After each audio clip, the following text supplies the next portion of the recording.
Babylon.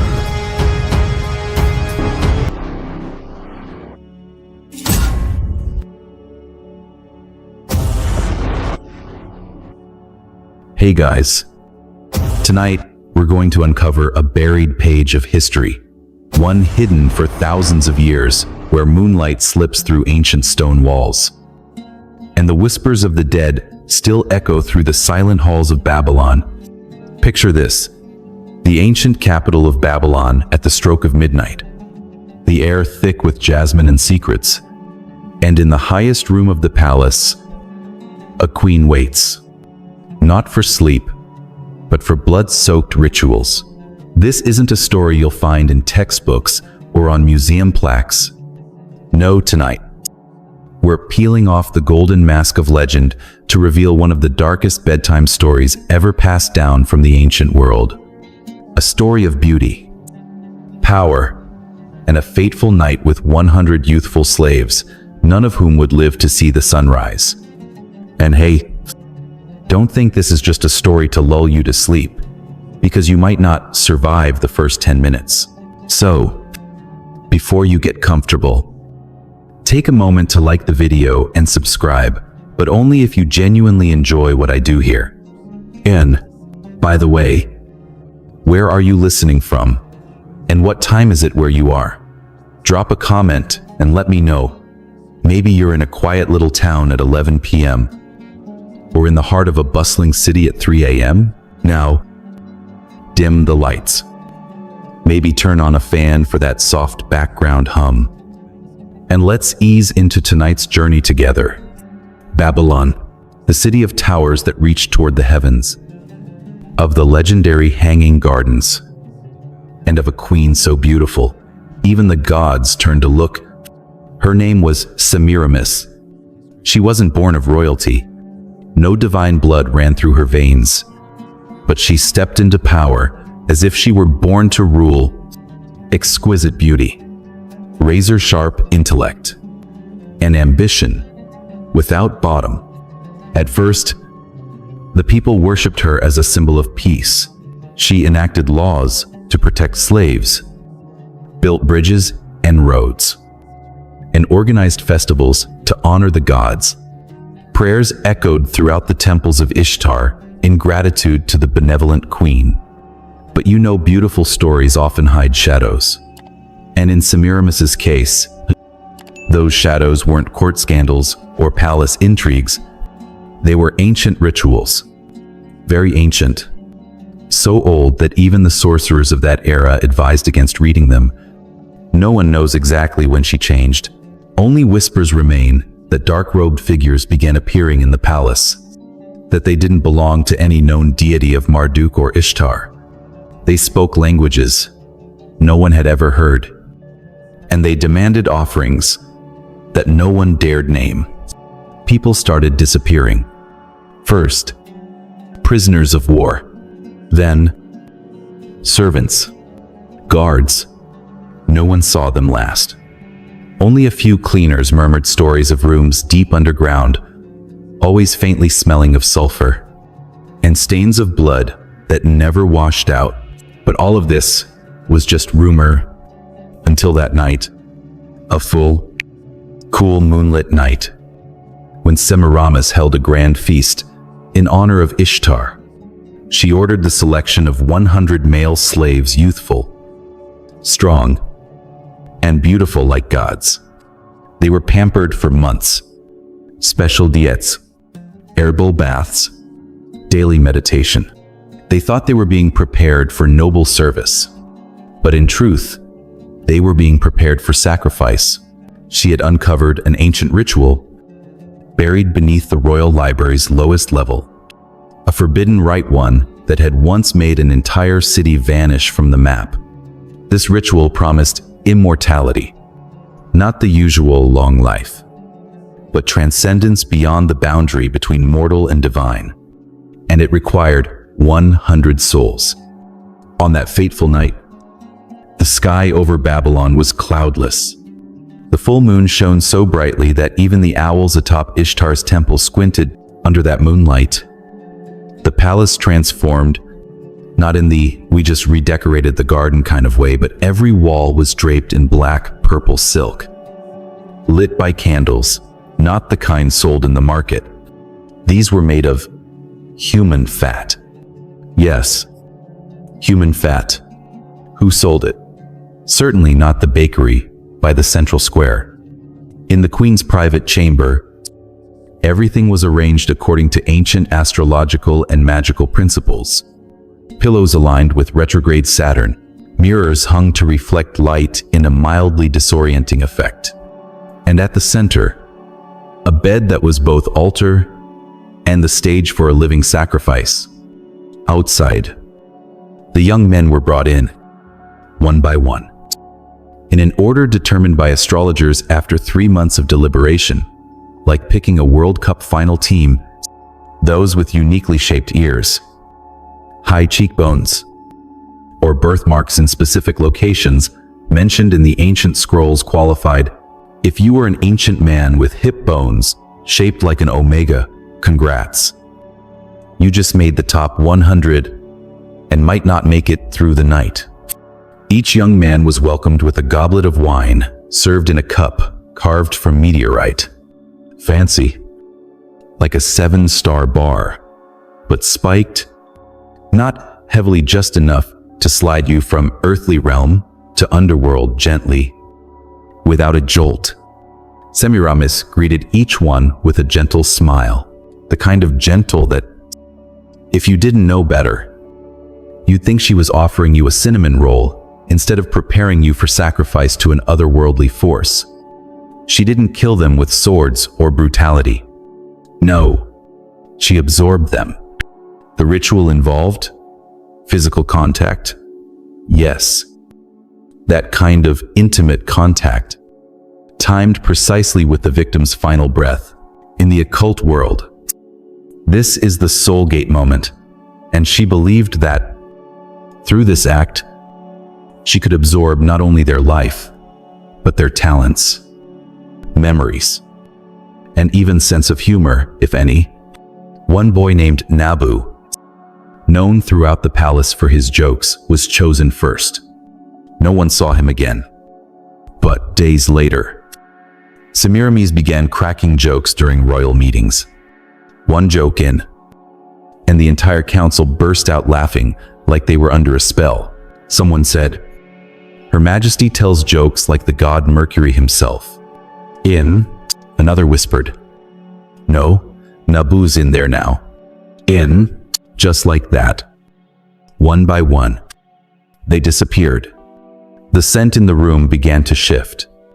At first, it was sandalwood, then tree resin, and finally, something the guards described as the smell of burning souls. But no one dared ask questions. In Babylon, curiosity didn't kill the cat. It killed the one who asked. By dawn, the chamber had become a crossroads between this world and the next. Light pulsed from the floor. Wind blew despite no open windows. And shadows moved on their own like a haunted version of Phantom of the Opera. Semiramis was no longer the human she was at the start of the night. Her eyes glowed like haunted amber. Her skin shimmered as if she had done skincare with virgin blood mixed with glitter. Every step she took made those nearby nauseous, dizzy, and compelled to kneel. But hey, every ritual has consequences. And Semiramis, though more beautiful and powerful, had crossed a forbidden boundary. Instead of absorbing one soul at a time, she had devoured 100-inch one night, like gorging on a soul buffet, without checking with her spiritual gastroenterologist. The sun rose as usual the next morning, but no one in the palace dared call it sunrise, because the moment the first ray hit the palace roof, people felt something was off. Birds didn't sing, tree didn't sway. The wind smelled like rusted iron and burnt incense. And the guards? Some vomited uncontrollably. Others collapsed to their knees after catching a glimpse of the Queen's gaze. Not from reverence, because they looked into her eyes and thought they were about to dissolve into nothingness. From that day on, Semiramis ate nothing. No meat, no wine, not even the royal date cakes. The palace chefs assumed she was on some clean living diet, but no, she had switched to a different source of nourishment. Something invisible, yet insidious.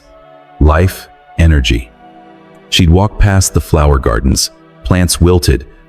Stand near a handmaiden, she fainted. A cat who had lived in the palace for 7 years saw her, then keeled over and died, leaving behind a single, cold paw print on the floor as its final message. And her beauty? Oh, it was no longer mortal. It was the kind of beauty you see once and can never forget. Not because you're in love, but because you fear that if you forget, you'll be summoned to see it again. Some described her eyes as 2 cosmic black holes filled with the love poems of ghosts. And, however, power never comes free. As warned in the ancient texts, which she really should have read to the last page, absorbing 100 souls in one night was a bit much. Reality began to crack. First, the small stuff. Mirrors didn't reflect the right person. Light snuffed out as she passed. The walls began to whisper in languages not taught in any school, unless you studied at the Babylonian Academy of Dark Arts. Underworld branch. Then, it spiraled out of control. Palace trees withered. The Euphrates turned strange colors. Animals fled the city. The air thickened as if all of Babylon was sharing one soul-filtering mask. People started whispering about that night. The brave passed along tales of 100 vanished boys, of a room where time stood still, and of a queen who was no longer a queen, but something nameless. Even the high priests of Marduk, normally fearless, started burning more incense than usual. Some left the temple life entirely to make pottery. But the clearest sign that things had gone too far, ghosts began to appear, first in dreams, then in the hallways, and finally under broad daylight. Guards who carried bodies that night sometimes saw a hand reaching out from the shadows, waving slightly, as if to say, "I'm still here." Oh, one gatekeeper swore he saw a young man standing in the courtyard, lifeless eyes, lips murmuring, "Give me back my humanity." Oh, the palace became soaked in an energy so heavy, the flowers in vases dropped their petals untouched. Statues of gods cracked. And one day, someone noticed the bricks in the wall had started to breathe. And Semiramis, she still sat on her throne, more radiant than ever, glowing like a torch in the dark. But that glow wasn't warm. It was cold. So cold, it numbed the mind. And in her eyes, if you looked closely, you could see 100 souls writhing from within. She had become something else. No longer a person. Not quite a god. Personified void. A tear between the living and the dead. And tragically, that void remained hungry. They say no one survived that night, but that wasn't entirely true. In a forgotten corner of Babylon, where common folk gathered to trade stories after sunset, with cheap wine and shared fears, the name Theron began to slip through hushed lips like a secret too dangerous to keep. Theron, one of the 100 chosen slaves, didn't die. Not out of mercy from the gods. Not dumb luck like, got a tummy ache and missed the ritual. No, Theron survived the most horrifying rite ever conducted by doing the unthinkable, playing dead. You heard that right. While 99 others slipped into a half-dead, half-soul-drained state, Theron, thanks to a rare mutation in his body, resisted the poison in the wine. As Semiramis began to absorb her victims' souls, He slowed his heartbeat, relaxed every muscle, and pretended to die, eyes barely open, just enough to witness what no one should ever see. He saw her no longer her as she became translucent, as if her flesh was merely a veil for something larger, older, and hungrier than 100 souls could ever satisfy. Theron heard her murmuring incantations in a tongue that was not human. And worse, he saw the souls of the other young men being torn from their bodies, wrapped in violet black light, and absorbed into the queen, like smoke dissolving into the night. When the ritual ended and the guards began collecting bodies, Theron, still keeping shallow breaths, was slung over a shoulder and carried down a narrow corridor to the secret burial site. But before being buried, he outwitted fate once more, rolling into a crack in the ground, falling into an ancient sewage system, and vanishing from the eyes of the ritual's servants.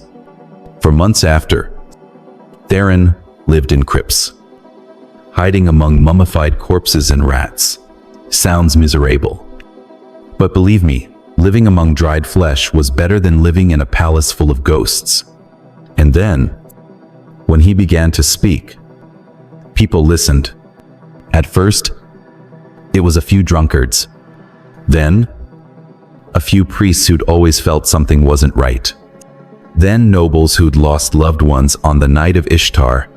The story spread like wildfire through dry woods.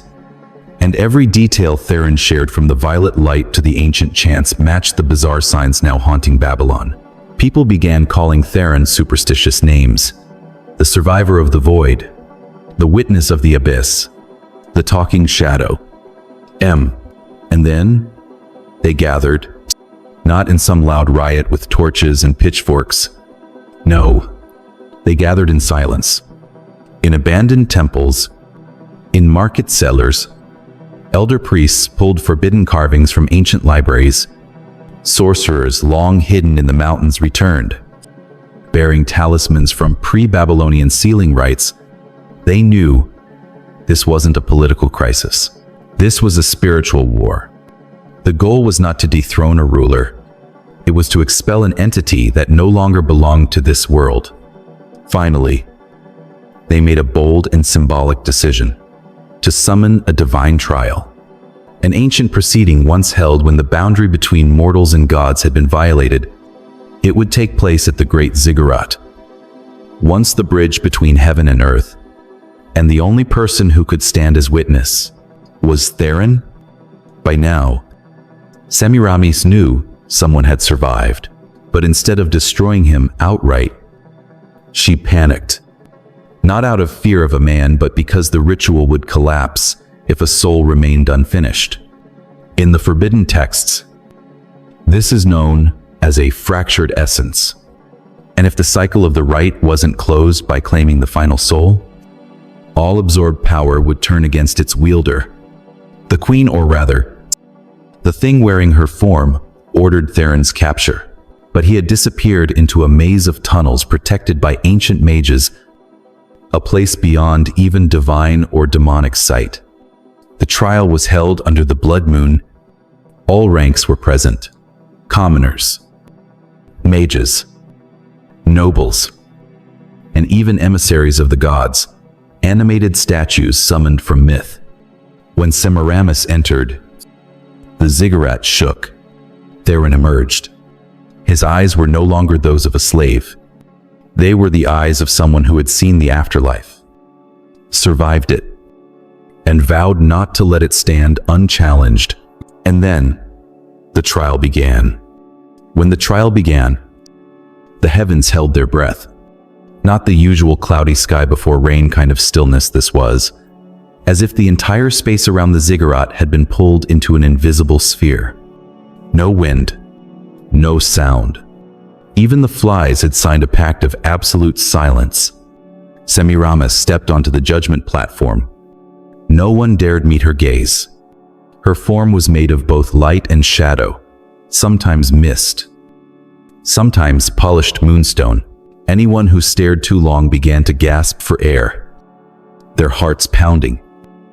longing to bury themselves in the earth. Meanwhile, Theron stood firm. His hand clutched a relic talisman, humble in form, etched by old mages in blood and ash, yet powerful enough to silence a screaming soul. The high priest opened the trial with a voice deep as ancient bells, not in common Babylonian, but in the primal tongue, spoken only to name gods and summon justice. Semiramis, no longer human. He proclaimed, "You have overstepped. You sought powers not yours, and your soul is rotting beneath painted illusion." And many expected her to defend herself, say something like, "I did it for my people," or at least, "I didn't know the cost would be this high." But no, Semiramis laughed. A smile that was neither human nor ghost. A smile that rang like shattering glass inside the skull. "I am a goddess now," she said, her voice echoing from deep within the listener's bones. "I do not belong to you. No one here holds the right to judge me." Oh, and then she rose. Yes, flew like a scarf caught in the wind. Except this scarf could crush a tower if it wished. The air instantly became a vortex of fire. The surrounding god statues began to crack. Some witnesses had their souls sucked out just for foolishly gasping, "Oh," out loud. Lesson: don't gape at magic. But just then, Theron stepped into the center of the temple. He raised the ancestral talisman and spoke only one sentence. Not loudly, not with sorrow. Just, "You forgot one soul." In that moment, the air trembled as if struck by a backlash. The absorption ritual, a massive loop of spiritual energy compressed within Semiramis's body, began to rupture, like a corrupted zip file crashing mid-extraction. From her body, the screams of the boys she had devoured burst out like sounds long imprisoned. Each soul tore away a shard of light, a fragment of power, a fragment of her essence. Semiramis screamed not as a proud queen, but as a collapsing mass of chaos being clawed apart by what she had consumed. The sacred flames of the gods surged, not to incinerate her instantly, but to deconstruct her, layer by layer. Hair, skin, light, consciousness, soul, each peeled back like the skin of a cosmic onion. And then, amidst wind, flame, and human cries, only a thin wisp of smoke remained, floating into the sky. On the ground, her final words echoed in every ear. "I will return where someone thirsts for power and dares to repeat the mistake." And that sentence a curse. Babylon was never the same after that day. Crops withered, politics unravled. The gods no longer answered offerings as before. It seemed that when Semiramis tore the veil between human and divine, it didn't mend. As for Theron, he didn't become a king, didn't start a sect. He just left, quietly. They say he wandered the eastern cities, whispering warnings that unchecked power is not strength, but a golden doorway to hell. In ancient temples, the name Semiramis was no longer carved in elegant script. Instead, a symbol, a broken crown, encircled in flames, not to honor, to warn in truth. You wouldn't be surprised to learn that after that fateful trial, no one dared sit on Semiramis's throne for years. Not because it was too large, or because feng shui warned against the southwest corner, but because the seat was unnaturally warm, as if someone or something had just been there minutes ago. And you know, no one in Babylon wanted to be the one to sit in a restless spirit's seat.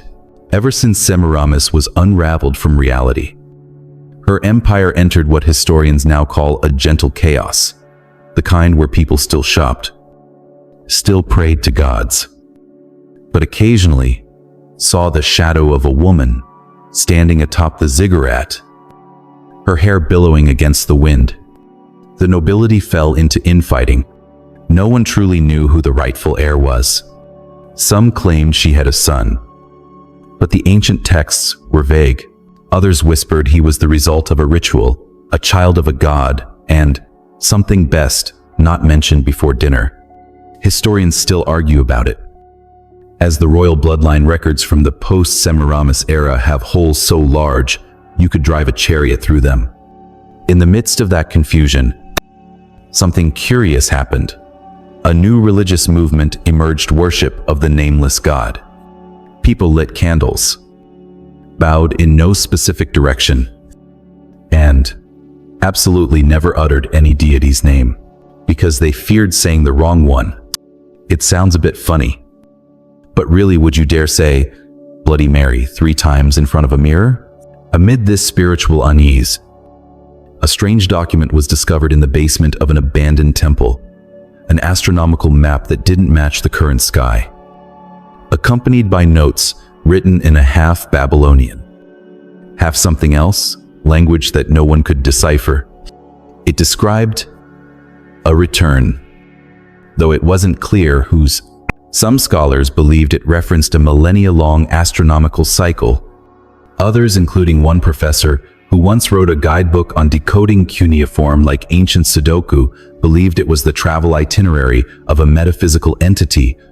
Strangely enough, in the 2 decades following the night, Semiramis was consumed by fire. Disappearances in Babylon rose sharply, not in a shocking news headline way, but quietly. A neighbor woman stopped going to market. A priest didn't show for prayers. A slave went to open the cattle pen and was never seen again. The government, meanwhile, was too busy arguing over the price of bricks to rebuild the ziggurat. Still, survivors from the trial, those silent witnesses, began recording what they saw on small clay tablets. They never signed their names. They referred to her as the Queen of Shadows, or simply, she who does not breathe. Some tablets contained bizarre claims. She left a piece of her soul drifting in the 3rd layer of temple air. And at this point, you might think, probably just a legend. But remember, ancients didn't scribble nonsense on clay. Clay tablets weren't cheap, and writing with a stylus meant no typos. So if they wrote it, they meant it. Interestingly, in inscriptions found near Nineveh, one unexpected detail emerged: a faint message carved in a script used only in royal private correspondence, reading, "When the red moon returns again, pour salt around the old throne and remain silent." And modern archaeologists who discovered this chose to ignore it. As one of them said in a 1983 interview, "Look, I'm an archaeologist, not an exorcist." And a major official event occurred soon after: the Great Earthquake of 811 BCE, which collapsed much of the eastern palace of Babylon. Notably, the epicenter wasn't beneath the earth. It was recorded as originating under the temple, in the former chamber of Semiramis. A natural event? Possibly. But it could also have been the last time something moved. After the quake, a group of priests decided to construct a sealed chamber, burying the entire temple under bricks and scattering tons of salt over it. Sounds like building a giant kitchen. But in fact, it was an ancient sealing ritual, essentially a metaphysical delete button. They gave no reason, only wrote a single line: "We saw what was not meant to be seen."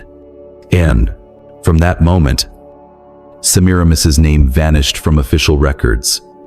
Not taught in schools, not mentioned in epics, as if she never existed. But you already know. What's deliberately erased is often what lingers longest.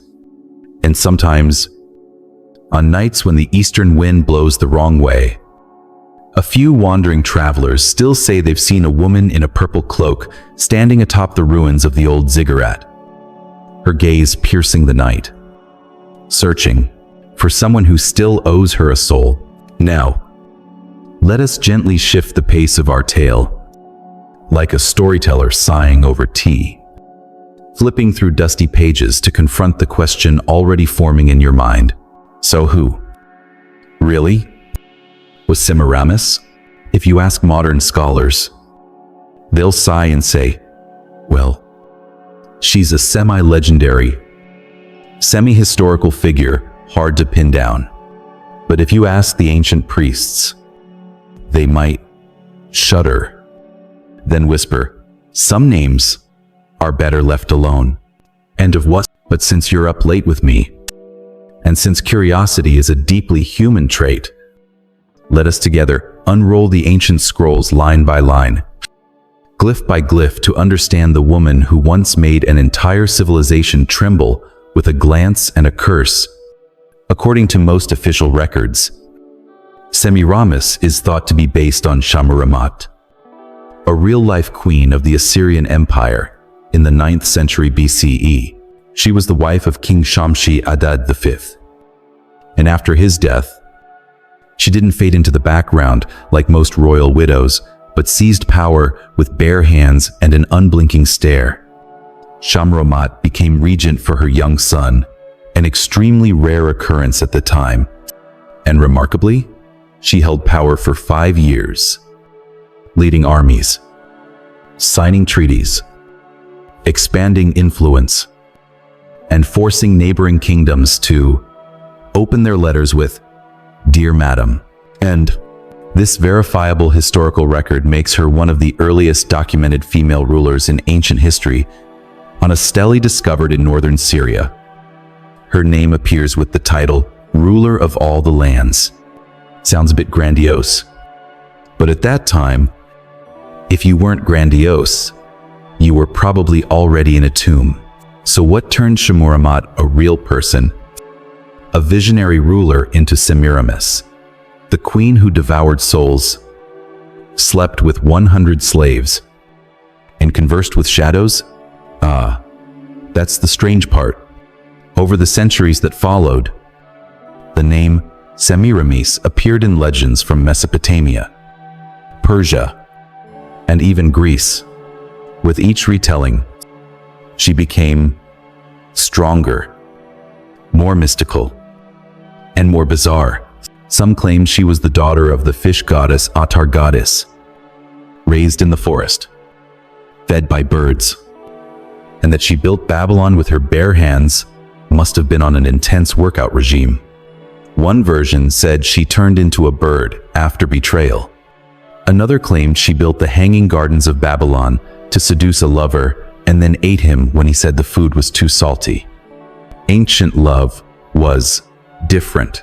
Modern historians still debate, were these stories slander meant to discredit a powerful queen because a patriarchal society couldn't accept a woman in charge?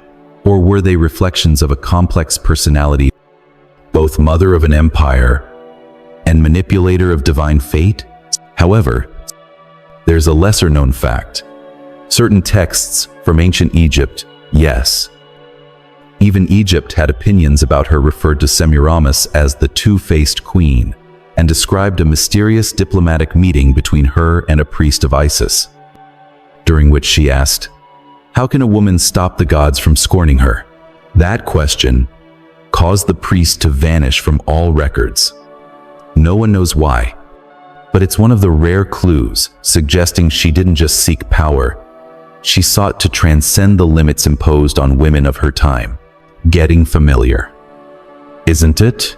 A woman disregarded by her era, distorted by history, then mythologized until she became a monster, much like how modern strong women are labeled difficult and beautiful ones are accused of having something shady going on. Honestly, if she lived today, Semiramis might be branded as the spiritual manipulator queen of TikTok. And the final, strangest detail, in a surviving record by the Greek historian Diodorus Siculus, there's a passage describing Semiramis as possessing a book made of human skin, where she wrote down her thoughts on immortality, on how to defeat death through sex, war, and whispers. That book has never been found, but if you're the type who browses secondhand stalls for rare books, well, maybe check the cover carefully. So, who was Semiramis? A historical queen? A cursed soul? Or a symbol of ambition stretching beyond mortal reach? You'll have to decide that for yourself. As for me, I just tell the stories. Still awake? If this story made you think or shiver a little, don't forget to leave a comment. I'm still here. And don't worry, I won't write your name in the human skin book. Unless you forget to like the video. So, before you get comfortable, take a moment to like the video and subscribe, but only if you genuinely enjoy what I do here. I'm now lie back. Breathe softly and let the story settle in your mind like an ancient secret you're not quite sure you should ever repeat. You know, in ancient Babylon, people didn't just believe in gods. They lived with them, celebrated with them, feared them, and sometimes scared each other with them. Unlike civilizations with a single almighty god, Babylon's religious system was a layered maze, where every deity ruled a specific domain: water, wind, love, war, even those awkward things like jealousy or vague dreams. You couldn't wake up in the morning without accidentally offending a god just because you stretched in the wrong direction of the sun. Yes, being human back then was a stressful job. At the center of that system stood three supreme deities, which scholars now call the Mesopotamian triad. Anu, god of the sky. Anu was the big boss, not like a mob boss, but the ancestor of all gods. He sat atop the heavens, largely indifferent to earthly affairs unless someone insulted divine dignity. In ancient texts, Anu is often referred to as the grantor of kingship, meaning if you wanted to rule legitimately, you needed his approval from the skies. Historians still debate, were Semiramis's coronation rituals truly endorsed by divine will? Or did she just write a letter to Anu and reply to herself? Enlil, god of wind and authority. If Anu was the honorary chairman, Enlil was the CEO of operations. He controlled winds and storms, crops, and most importantly, human destiny. Enlil was temperamental. One day, he might bless you with a wheat surplus. The next, he might wipe out your village because you cursed in front of his temple. Legend says Semiramis once built a temple to gain favor with Enlil, but later tore it down when she began to believe that she was the destiny of mankind. That's when the lady versus God relationship got as tense as harp strings during wartime. San, Enki, god of water, wisdom, and magic. If there was one god Semiramis both admired and competed with, it was Enki. He ruled over underground waters, ancient wisdom, and all things mystical no one really understood. Enki's temple was the keeper of magical texts, and it's rumored that Semiramis stole some forbidden knowledge from there. Some clay tablets describe a woman who crossed the threshold in red lines meant only for the soul. Sound like someone you know? Aside from these three big names, Babylon had a supporting cast that was anything but minor, including Ishtar, goddess of love, war, and everything in between. If you picture a beautiful goddess armed with a bow, capable of kissing and punching someone in the same breath, that's Ishtar. Semiramis was believed to be deeply connected to Ishtar, Some even believed she was her living embodiment. Marduk, the rising god of the newer age, Babylon's protector deity, who defeated the chaos goddess Tiamat to establish cosmic order. Some scholars believe that when Semiramis began summoning pre-cosmic entities, she directly opposed Marduk's order, triggering Babylon's eventual destabilization. Nergal, god of plague, war, and the underworld's gates. Yes, he was the bouncer of the afterlife. In some ancient carvings, it's said Semiramis once contacted Nergal to learn how to pass between life and death without losing the soul. If true, she wasn't just challenging the gods of the living, but was cozying up to management on the other side. Here's a lesser-known fact. Rare texts buried under the Esagila temple mention that the gods fell silent after the time of Semiramis. No more prophecies, no more divine signs.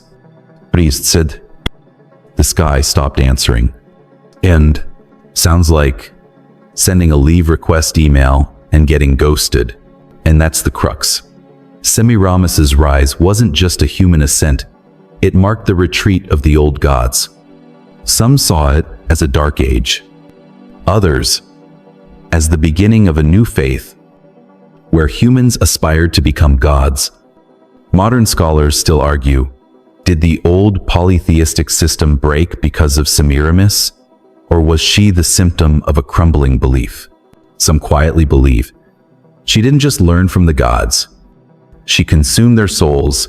Now you understand why telling stories about the Babylonian gods is never a boring lecture.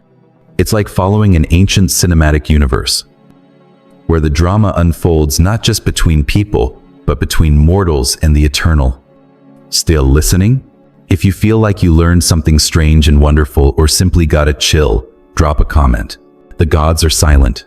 And remember, before you get comfortable, take a moment to like the video and subscribe, but only if you genuinely enjoy what I do here. Turn off the lights, because sometimes the light is what lets something in the dark see you first. You know, living in a mythical era didn't mean everyone was always serious with rituals and offerings. Ancient people needed entertainment, too, and you'd be surprised to know they told ghost stories, believed in love spells, and read adventure epics, just like you scroll YouTube at midnight. The first novel in human history was about love and monsters, one of the oldest long-form narratives ever recorded, inscribed in cuneiform on clay tablets, is the Epic of Gilgamesh. This isn't just a heroic epic, it's an emotionally rich Babylonian novel, packed with elements like an arrogant king, a half-man, half-beast friend, a seductive goddess, shadow demons, forbidden forests, and a quest for immortality. Sound familiar? Yes. It's the ancestor of all modern fantasy novels. One famous passage tells how Gilgamesh rejected the goddess of love, Ishtar. In response, she became furious and summoned the bull of heaven to destroy the city. Just saying no thanks to a crush resulted in airborne cattle and divine catastrophe, a level of drama not for the faint of heart. Researchers even found a half-broken passage where Gilgamesh seems to be lured into a dream maze by a ghost. The lines repeat in a haunting pattern. I am what you forgot. I am what you buried. And if you've ever binge-watched horror series late at night, you'll recognize this as the classic setup for every nightmare ever. Babylonian ghost stories. Not for the spiritually fragile. The Babylonians believed that the spirits of the dead, called etimu, if improperly buried or unjustly killed, would become wandering ghosts. These souls could enter the wind, water, or even oil jars in the kitchen, hence their extreme caution when pouring oil at night. Some clay tablets recorded highly specific exorcism rituals.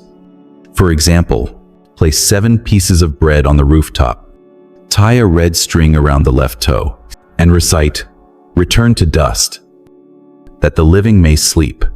And if this sounds familiar, yes, the ancients had their own version of rest in peace. I did nothing wrong, just like in modern horror films. According to a lesser-known folk tale, there was once a man who secretly opened an ancient tomb searching for treasure and was cursed to dream his nightmares into reality. In the dream, he was chased by hundreds of mourners in funeral robes, screaming, "Return our names." When he awoke, he found that each night afterward, a different name appeared in the center of his palm. I don't know about you, but after that, I've never touched clay at night again. Love spells, hate spells, and the art of magically crushing on someone. The Babylonians were masters of romance. They had love poems, songs, and love spells written with the precision of a cookbook. One love spell found in Sipar states, "Take the beloved's hair, mix it with perfume, drop into the eye of a white cat, bury it under her bed, and within 3 days, she will dream of you." And sounds like an extreme version of giving chocolates. There were also hate spells designed to sever ties and make someone forget why they ever loved someone. Cultural researchers dubbed this the anti-romantic spell, basically a ritual to erase your ex without regrets. Interestingly, women were often the main users of these spells, perhaps because in a society where they couldn't easily go to court or get a divorce, magic became silent justice. Modern historians still debate whether these spells were spiritual tools or ancient psychological therapy. Some scholars argue these rituals were simply a way for people to process emotions like writing in a journal or listening to sad music after a breakup. But others point to clay tablets documenting specific cases of being followed by an invisible entity after casting a love spell. No, personally, I think if TikTok existed back then, there'd definitely be a number. Babylon love spell trend. And the first clip would be a girl filming a white cat glaring at the camera before disappearing under the bed. In short, see what I mean? Even in the ancient world of temples and stone idols, people told ghost stories, wrote thrilling fiction, and tried to control feelings in ways that were both terrifying and hilariously human. Maybe that's the one thing that thousands of years couldn't change. We humans have always been superstitious, dreamy, and yearning for a little magic when we've run out of things to believe in. Are you still here? If you're both curious and quietly smiling, then welcome. You're now an official member of the Strange Story Lovers at 2 Ampere M Society. M. And you already know. So, before you get comfortable, take a moment to like the video and subscribe, but only if you genuinely enjoy what I do here. M. Turn off the lights. Turn over. And if tonight you dream of someone whispering in cuneiform, you may have fallen asleep just as someone spoke your name. During major festivals, especially Akitu, the New Year celebration that lasted a whopping 11 days, Babylonian citizens would participate in elaborate rituals. In these, priests would play the roles of gods, and the people would play themselves, just slightly more frightened than usual. Sounds solemn, but in practice, things could get messy.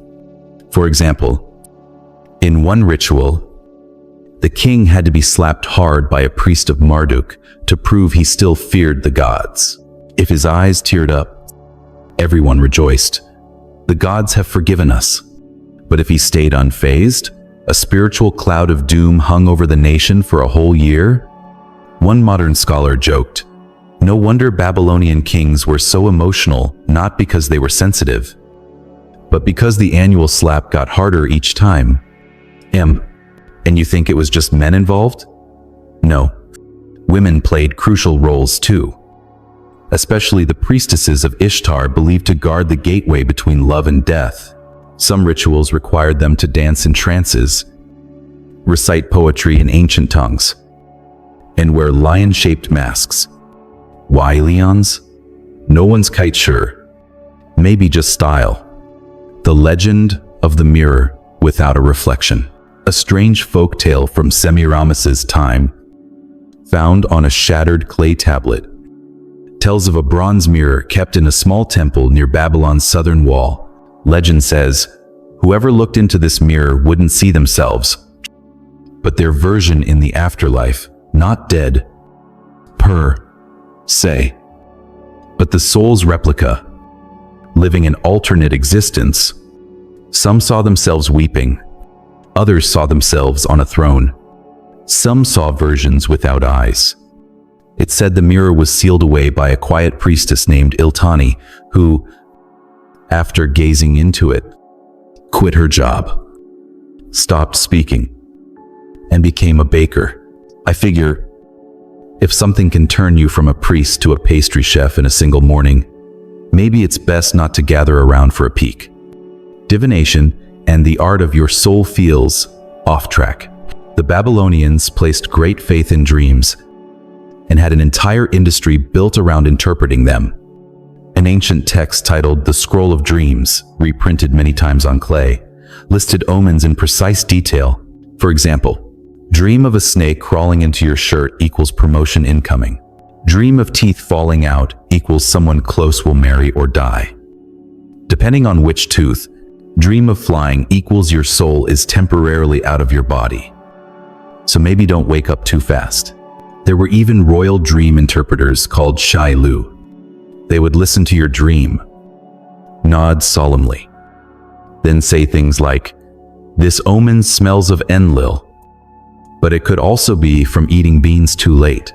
And modern historians still argue, was this an ancient form of psychology or an esoteric entertainment industry combining Freud and the divine? Either way, don't scoff. One strange dream once caused King Nabonidus to cancel an entire military campaign for a season. Why? Because he dreamed of a talking sheep that said, "Go home. Gardening is better." And finally, the accessories that look pretty, but were actually spirit repellent. Babylon had no shortage of gemstone vendors, but some items weren't for decoration. They were for keeping you from being possessed in the marketplace. People wore eye stones, gemstones engraved with an eye to keep malevolent spirits from spotting their spiritual weak spot. Some even stitched little spells into their clothes. Like you might sew a shiny patch onto a t-shirt, except instead of glitter, it kept you from sinking too deep into a dream. One special artifact discovered depicts the demon Pazuzu, the one from The Exorcist. But unlike the movie, Babylonians wore his image to protect against other demons. Kind of like, hire the biggest thief to guard your house. And a scholar once quipped, the ancient world was weird. You had to wear a demon's face to sleep peacefully. And maybe, just like you now, the Babylonians once sat under oil lamps, whispering stories, cradling clay jugs, ears tuned to the wind outside their door. The only difference was they didn't have YouTube. And you're here, still awake? If you feel like you've just stepped through the doorway into a strange world that somehow feels deeply familiar, leave a comment. I saw the mirror, but not myself. And you already know. So, before you get comfortable, take a moment to like the video and subscribe, but only if you genuinely enjoy what I do here. Now turn off the lights. And remember, if tonight you dream of an old mirror reflecting someone who looks too much like you, wake up slowly. And don't look it in the eye. After all the myths, rituals, and magic, you might ask, did the ancients ever doubt their own beliefs? The answer, surprisingly, is yes.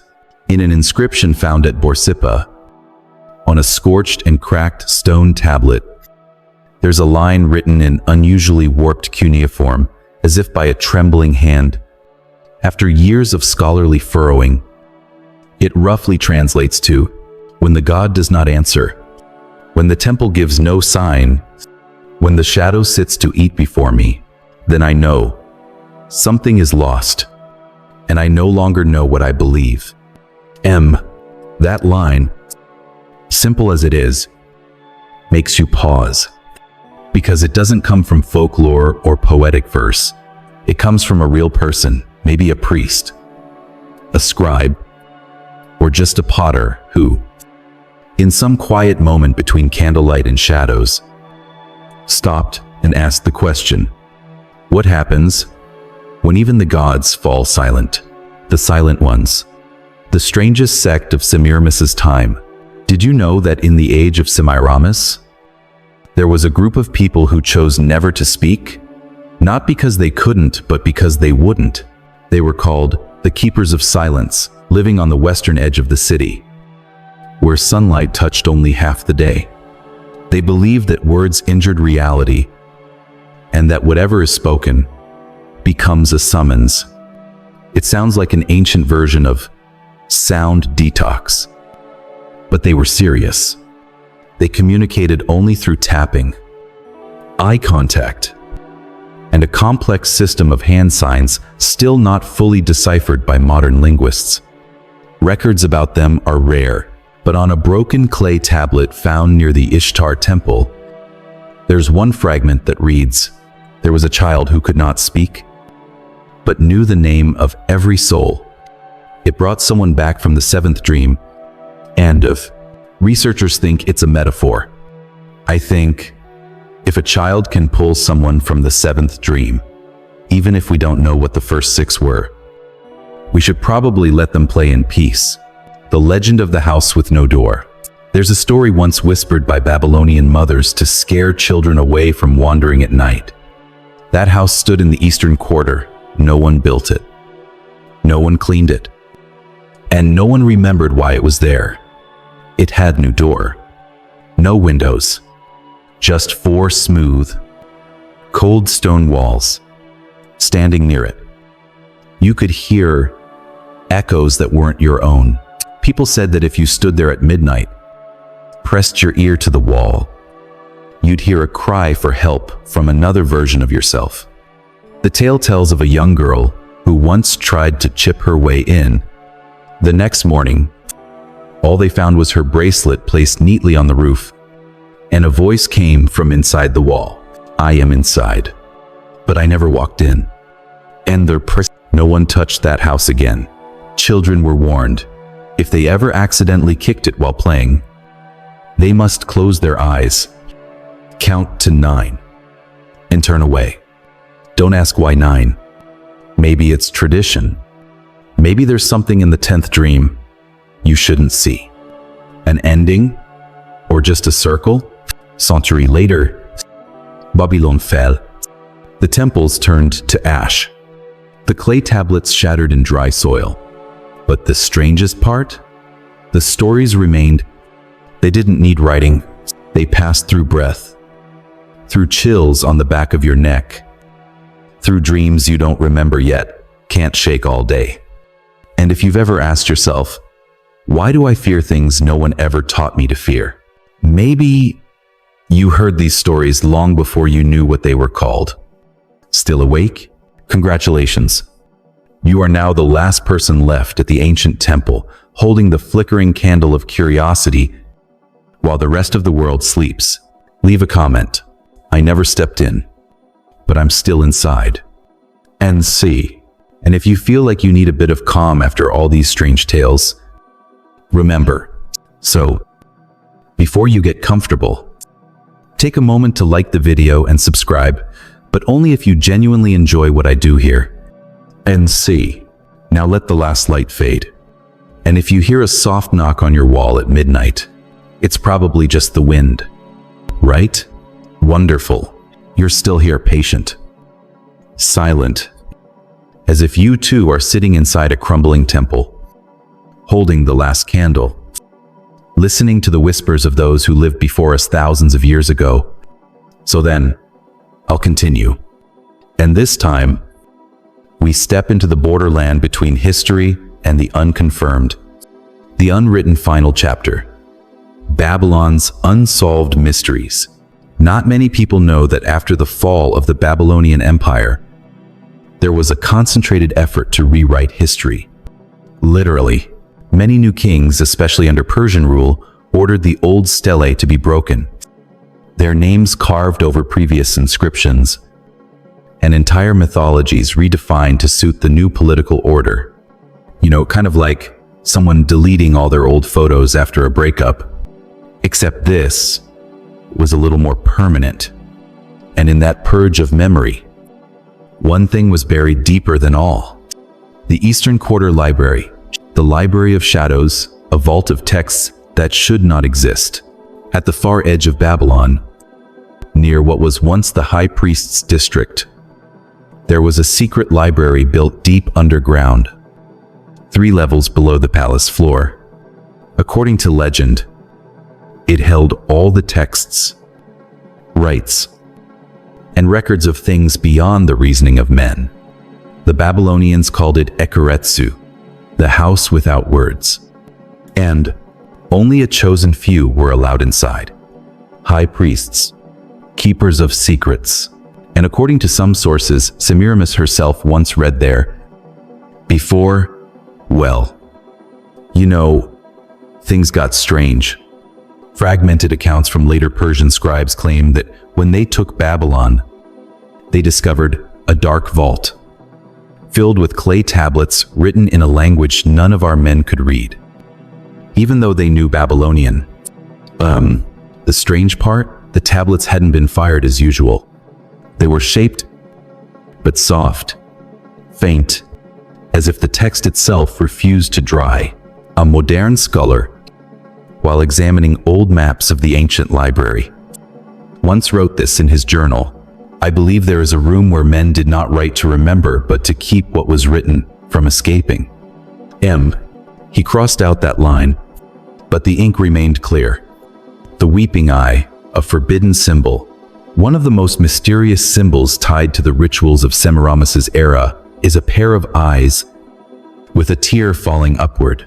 It appears in strange places: the back of a god statue, the base of a vase, or etched minutely inside a ceremonial wine cup. Many say it symbolizes sacred sorrow. But one legend tells a different tale. Each time, someone sees that symbol in a dream, something from the dark steps out, not to take the body, but to ask for a memory. And if you give that memory, you forget you ever dreamed. The result? A hollow feeling, with no name. Places no longer on the map, but still spoken of. Some sites once deemed vital in Semiramis's time cannot be located today. Take the breathing cistern, said to lead to the second layer of reality. Yes, the Babylonians believed the world had as many layers as a Mille crepe cake. No one has found it. But in the 19th century, local villagers said, on certain nights, the village well glows faintly, the water simmers, and a soft weeping echoes from nowhere. Or the red ash wall behind the Ishtar temple, reportedly made from a red clay that only forms when mixed with burnt human remains and sheep's blood, according to partially destroyed texts. The wall vanished after an earthquake, but every time a new temple was built nearby, someone went missing. And the final curse, that no one dares speak aloud. There is a single clay tablet unique etched with the line, "He who tells this story to its end will awaken what sleeps." Scholars have read it, but none has spoken it aloud. Only whispers, only notes, only retellings like what I'm doing for you now. Piece by piece, breath by breath. No one knows if it's a threat, a warning, or an ancient joke. And you? What do you think? You're still awake, aren't you? If you've made it this far, if you haven't turned away from the screen, if the dim light is still on, or When you haven't dared turn off the fan because of a sound you can't explain, then you've gone further than most who came before you. Leave a simple sentence. I remember what I was never told. Oh, and as always, so, before you get comfortable, take a moment to like the video and subscribe, but only if you genuinely enjoy what I do here. Oh, now then, good night. But if you wake at 3:33 a.m.